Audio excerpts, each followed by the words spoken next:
أعوذ بالله من الشيطان الرجيم. بسم الله الرحمن الرحيم.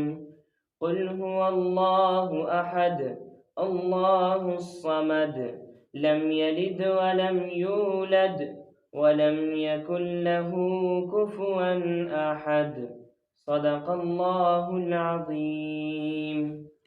الحمد للہ رب العالمین والصلاة والسلام علی سید المرسلین وعلی آلہ واصحابہ الغر المیامین.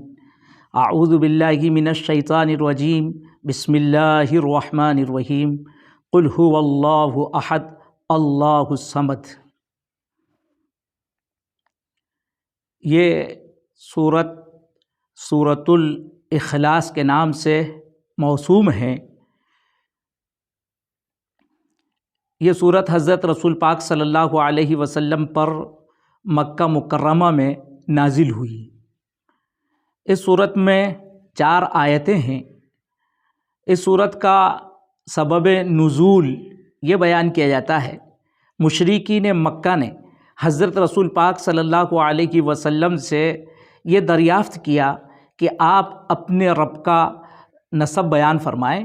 آپ کا رب کون ہے اس کا آپ ہمیں تعارف کرائیں. ظاہر ہے حضرت رسول پاک صلی اللہ علیہ وسلم نے سب سے پہلی اور بڑی قوت کے ساتھ جو دعوت دی ہے وہ توحید کی دعوت تھی. اور توحید کی یہ دعوت مشرکین مکہ پر بڑی گراں گزر رہی تھی، کیونکہ ایک طرف اس میں ان کو اپنے معبودوں کی توہین نظر آ رہی تھی، دوسری طرف اپنے آباء و اجداد کی ذلت نظر آ رہی تھی. یہ ان کے طریقے سے ہٹ کر ایک نئی بات کہی جا رہی ہے، اس لیے کسی بھی طرح سے وہ توحید کو قبول کرنے پر تیار نہیں تھے. اللہ کے رسول صلی اللہ علیہ وسلم نے ڈٹ کر اللہ کا تعارف کرایا اور ان کے سامنے توحید کو پیش کیا. اور جب ان کا یہ اصرار ہوا کہ ہمیں بتائیے، اس کا نسب نامہ بتائیے، تو اللہ کی طرف سے اس صورت کا نزول ہوا. اور واقعتاً اس صورت کے اندر توحید کو بیان فرمایا گیا ہے. توحید خالص اس کے اندر بیان فرمائی گئی ہے. اسی وجہ سے اس صورت کو سورۃ الاخلاص بھی کہتے ہیں، یعنی اس میں خالص توحید کا بیان ہے. اور جو انسان اس صورت پر عقیدہ رکھتا ہے، ایمان لے آتا ہے، تو پھر وہ شرک سے بھی بری ہو جاتا ہے اور جہنم سے نجات پا جاتا ہے، جہنم سے اس کو خلاصی مل جاتی ہے. اس لیے اس صورت کو سورۃ الاخلاص کہا گیا ہے. بہرحال اس صورت کے اندر توحید کا یہ بیان اتنی قوت کے ساتھ ہے کہ شرک کے جتنے بھی راستے ہیں، شرک کی جتنی بھی شکلیں ہیں، جتنی انواع و اقسام ہو سکتی ہیں، ان سب کا ابطال اس کے اندر موجود ہے. سب سے پہلے اب حضرت رسول پاک صلی اللہ علیہ وسلم کو اللہ کی طرف سے حکم ہوتا ہے قل. قل کا مطلب یہ ہے کہ آپ اعلان فرما دیجیے، آپ لوگوں کو یہ حق سنا دیجیے. اور وہ حق، سب سے بڑا حق کیا ہے؟ هو اللہ احد. فرمایا ہے کہ وہ اللہ ایک ہے. وہ اللہ ایک ہے، یعنی وہ اللہ اپنی ذات میں، اپنی صفات میں وہ ایک ہے. بس یہ بات ان کو بتلائی جائے. اعراب کے اعتبار سے ہوا یہاں ضمیر شان ہے اور مبتدا ہے.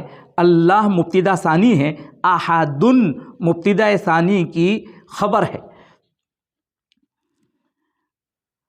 اللہ ایک ہے یعنی اپنی ذات میں بھی وہ ایک ہے، وہ واجب الوجود ہے اور اس کا کوئی سہیم، اس کا کوئی شریک نہیں ہے. وہ ازلی ہے، وہ ابدی ہے، وہ ہمیشہ سے ہے اور ہمیشہ رہے گا. اسی طرح سے اللہ کی صفات قدیم ہیں، وہ اللہ کی صفات بھی ہمیشہ سے ہیں. اللہ کی صفات ہر چیز پر محیط ہیں، شامل ہیں. ایسا نہیں ہے کہ اللہ کی صفات وہ حادث ہوں، بعد میں وجود میں آئی ہوں. جیسے ایک انسان ہوتا ہے، جیسے جیسے زندگی کے تجربات اس کے بڑھتے ہیں، اس کی خوبیاں بھی نکھر کر سامنے آتی ہیں. اللہ کے ساتھ یہ معاملہ نہیں ہے کہ جیسے زمانہ گزر رہا ہو اور اللہ کی صفات اور اللہ کی خوبیاں زمانے کے گزرنے کے ساتھ وہ نکھر کر آ رہی ہوں ہو، نہیں، اللہ کی ذات جیسے ازلی ابدی ہے اسی طرح سے اللہ کی صفات بھی ہمیشہ سے ہیں اور ہمیشہ رہیں گی۔ وہ حادث نہیں ہیں، وہ وجود میں آنے والی نہیں ہیں کہ وہ زمانے کے ساتھ وجود میں آ رہی ہوں، اور اس میں اللہ وہ یکتا ہے۔ اللہ کی صفات میں بھی اللہ کا کوئی شریک نہیں ہے۔ اللہ علیم ہے، اللہ کے علم میں اس کا کوئی شریک نہیں ہے۔ اللہ قدیر ہے، اللہ کی قدرت میں اس کا کوئی شریک نہیں ہے۔ اللہ رازق ہے، اس کی رزاقیت میں کوئی اس کا سہیم اور شریک نہیں ہے۔ اللہ کی جتنی بھی صفات ہیں ان صفات میں اس کا کوئی شریک نہیں، جیسے اللہ کی ذات میں اس کا کوئی شریک نہیں، اور اسی طرح سے اللہ کے افعال میں اس کا کوئی شریک نہیں ہے۔ اللہ جو جتنے بھی افعال، جتنے کام انجام دے رہا ہے اس میں اللہ کی کوئی معاونت کر رہا ہو، اللہ کی کوئی مدد کر رہا ہو، اللہ کسی کی مدد کا محتاج ہو، ایسا نہیں ہے۔ یہ ایک لفظ کے اندر تمام حقائق یہ بیان کر دیے گئے ہیں کہ وہ اللہ ہر لحاظ سے ایک ہے۔ اور اس کے بعد پھر یہاں آگے بتلایا گیا کہ جس اللہ کا تعارف اس قوت کے ساتھ کرایا جا رہا ہے وہ اللہ الصمد، صمد کے معنی ویسے عربی میں آتے ہیں سردار کے معنی میں آتا ہے۔ ایسا سردار جو مکمل اپنی سرداری پر قابو رکھتا ہو، کنٹرول رکھتا ہو، اور اس سردار سے اوپر کوئی سردار نہ ہو، جس کو سرداری میں پورا کمال حاصل ہو، اس کو بھی صمد کہتے ہیں۔ اور عربی میں چٹان کو بھی صمد کہا جاتا ہے، بھاری بھرکم چٹان، اس کو بھی صمد کہتے ہیں۔ یہاں مراد یہ ہے کہ اللہ وہ بے نیاز ہے، وہ جیسے ایک سردار ہے، سردار کو کسی کی ضرورت نہیں ہوتی، سب سردار کے ضرورت مند ہوتے ہیں۔ کہا کہ صمد کا ترجمہ ویسے بے نیازی کے ساتھ کیا جا رہا ہے، لیکن بے نیازی سے بھی اس کا حق ادا نہیں ہوتا۔ یہ وہ لفظ ہے جس میں وہ بے نیاز یعنی اپنی ذات سے وہ بے نیاز ہے اور دوسرے لوگ اس کے محتاج ہیں۔ یہ اتنا قوی مفہوم اپنے اندر رکھتا ہے۔ تو ظاہر ہے اس میں اس بات کا اعلان کر دیا گیا کہ ابھی اگلی آیت میں بتایا گیا تھا کہ اللہ ایک ہے۔ کوئی یہ نہ سمجھے کہ وہ اکیلا ہے اور وہ اکیلا ہی رہتا ہے، اس کا کسی سے کوئی تعلق نہیں ہے۔ اس بات کو بتلا دیا گیا ہے وہ اپنی ذات میں، اپنی صفات میں تنہا ہے، اکیلا ہے، لیکن اس کا مطلب یہ نہیں ہے کہ وہ کسی گوشے کے اندر ہو اور وہاں تنہی میں بیٹھا ہوا ہو۔ نہیں، اس کا تعلق مخلوق سے پوری طرح سے ہے۔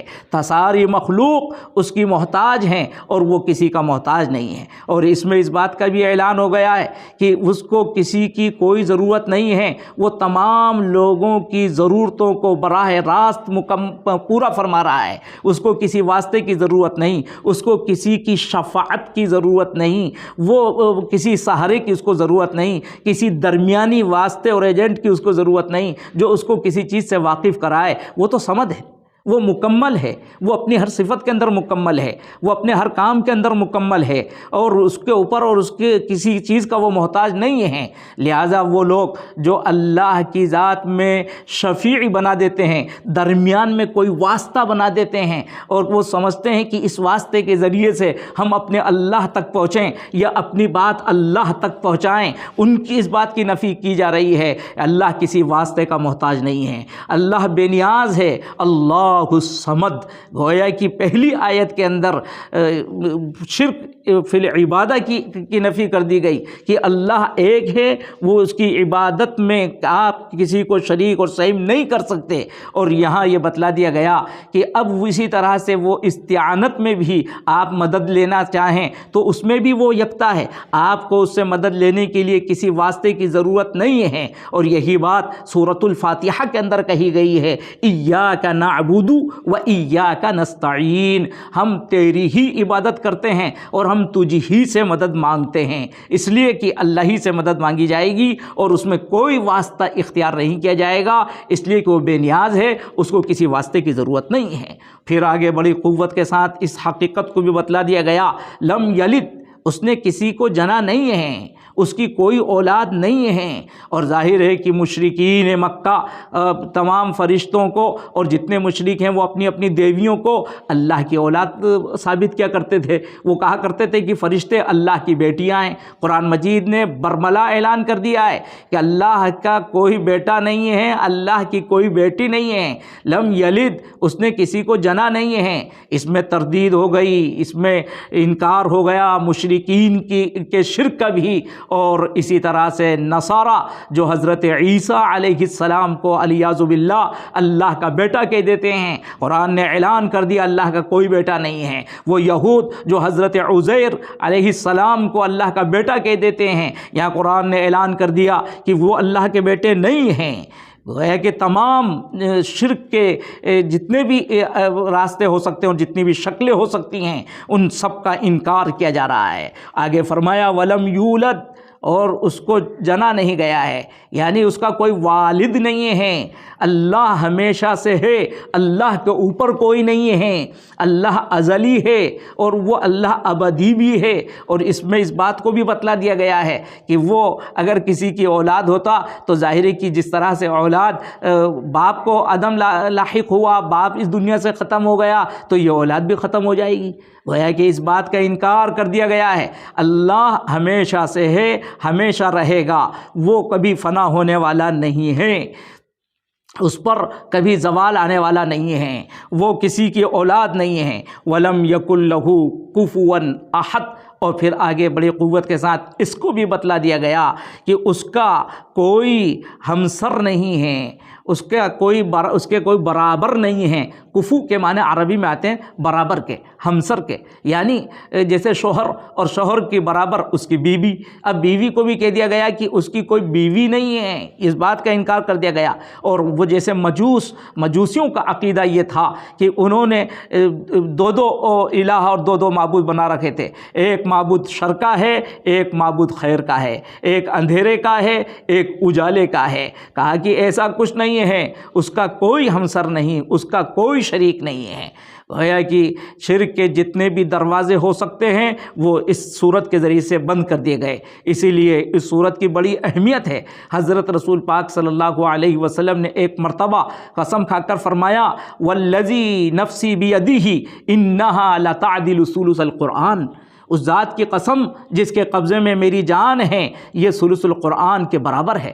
ایک صحابی پوری رات سورہ اخلاص کی تلاوت کرتے رہے، دوسرے صحابی نے ان کی تلاوت کو سنا کہ وہ رات بھر بس ایسی ایک سورت کو برابر بار بار پڑھتے رہے، تو انہوں نے صبح میں حضرت رسول پاک صلی اللہ علیہ وسلم کی خدمت میں حاضر ہو کر اس واقعے کو بیان کیا، اور انہوں نے اس کو معمولی عمل سمجھا کہ بس ایک ہی سورت یہ رات بھر پڑھتے رہے، پوری رات اسی میں گزار دی، یہ بھی کوئی بات ہے۔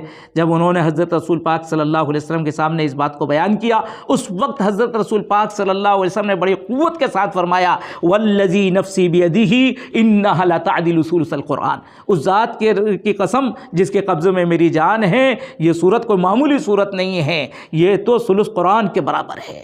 ایک موقع سے حضرت رسول پاک صلی اللہ علیہ وسلم نے صحابہ سے دریافت کیا، حضرت ابو سعید خدری رضی اللہ تعالیٰ عنہ اس روایت کو نقل کرتے ہیں، صحابہ سے یوں دریافت کیا کہ بھئی ایک رات میں ثلث قرآن کون پڑھے گا؟ تو ظاہر ہے یہ سوال صحابہ پر بھاری ہوا، اور انہوں نے کہا اللہ کے رسول کون ایسا کر سکتا ہے کہ ثلث قرآن ایک شب میں وہ پڑھے؟ اللہ کے رسول صلی اللہ علیہ وسلم نے فرمایا سورۃ الاخلاص کے متعلق قل هو اللہ احد انہا لتعدل ثلث القرآن، تو کیونکہ اس میں توحید کا بیان ہے، اور قرآن کے مضامین کو اگر سمیٹا جائے تو ظاہر ہے کہ 3 مضامین قرآن مجید کے اندر بڑی قوت کے ساتھ بیان کیے گئے ہیں، توحید کا موضوع، رسالت کا موضوع اور آخرت کا موضوع۔ بس تو اس صورت کے اندر توحید کا موضوع مکمل طریقے سے پیش کیا گیا ہے، تو اس طور پر یہ معنی کے اعتبار سے ثلث قرآن کا درجہ رکھتی ہے۔ اس لیے اللہ کے رسول صلی اللہ علیہ وسلم نے اس کو پڑھنے کی بڑی اہمیت اور بڑی فضیلت بیان فرمائی ہے، اور بھی اس کی فضیلت کے سلسلے میں روایت موجود ہیں۔ بہرحال یہ سورۃ الاخلاص بہت اہم ترین صورت ہے جس کے اندر توحید خالص کا پیغام دیا گیا ہے۔ ہر مسلمان کو، بلکہ ہر مسلمان بچے کو یہ صورت کو یاد ہونا چاہیے، اس کے ذہن و دماغ میں نقش ہونا چاہیے، اور اس کو حرز جاں بنا لینا چاہیے۔ اور خاص طور سے جس ملک میں، جس ماحول میں ہم رہتے ہیں، وہاں تو توحید خالص کا یاد ہونا، اس پر عمل پیرا ہونا اور اس کی تاکید کرنا اور اس کا استحضار کرنا اور کرانا، یہ سب بہت ضروری ہے۔ لہٰذا اللہ رب العزت سے دعا ہے کہ اللہ ہم سبھی کو سورۃ الاخلاص کو سمجھنے کی اور اس کو بار بار پڑھنے کی، اس پر عمل کرنے کی اور اس پیغام کو ساری انسانیت تک پہنچانے کی توفیق عطا فرمائے۔ آمین یا رب العالمین۔